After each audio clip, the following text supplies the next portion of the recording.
Chapter 9. God and Taxes. Very little is said nowadays about the biblical teaching on property and taxation, and with reason. We are so far from the biblical way of life. There was no property tax in the Bible. As H.B. Rand in his Digest of Divine Law pointed out, it was impossible to dispossess men of their inheritance under the law of the Lord, as no taxes were levied against land. Regardless of a man's personal commitments, he could not disinherit his family by being dispossessed of his land forever.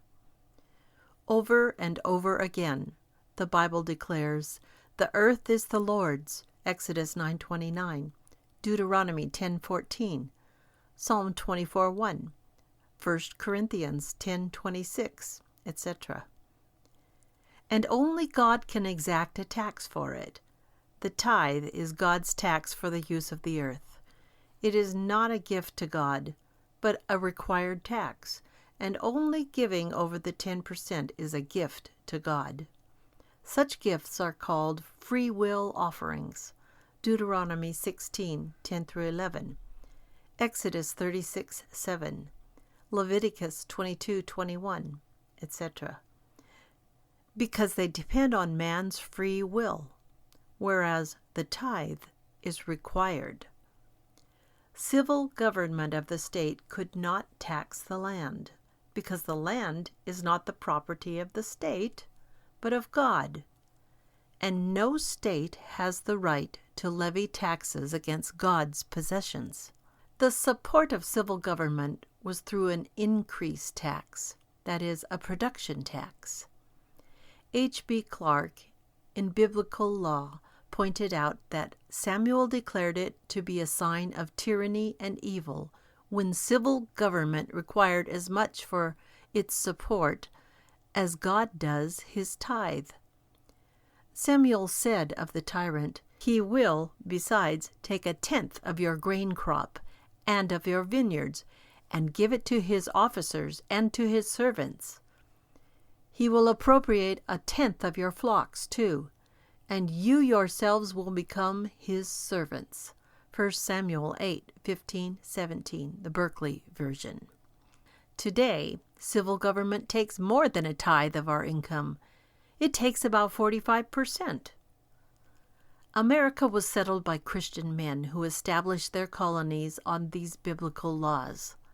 They made property exempt from taxation to protect men in their liberty. In its first session, in 1774, the Continental Congress denied that Parliament could tax real property. As Gottfried Dietz has stated, as to property, the delegates felt it should be free from seizure and taxation. The idea of a property tax came in very slowly, and such a tax appeared first of all in New England. The old biblical standard gave way as deism, Unitarianism, and atheism spread. Such unbelievers saw the state as man's savior, and therefore they favored placing more and more power in the hands of the state. The property tax was resisted in many areas, especially in the South, where post-Civil War Reconstruction made it a weapon for destroying the old order. Today, the lordship of the triune God is being denied. The tithe is neglected. The power of statism is increasing. And taxation is compelling men to pay a rent for their property. Property was ordained by God to establish men in liberty. It is now being taken from man, and liberty is waning. If men could acknowledge the sovereignty of God, render to truly Christian causes God's tithe, and then work to free the land from the tyranny of taxation, a great rebirth of liberty would be forthcoming. This is a cause to work for. Begin with yourself.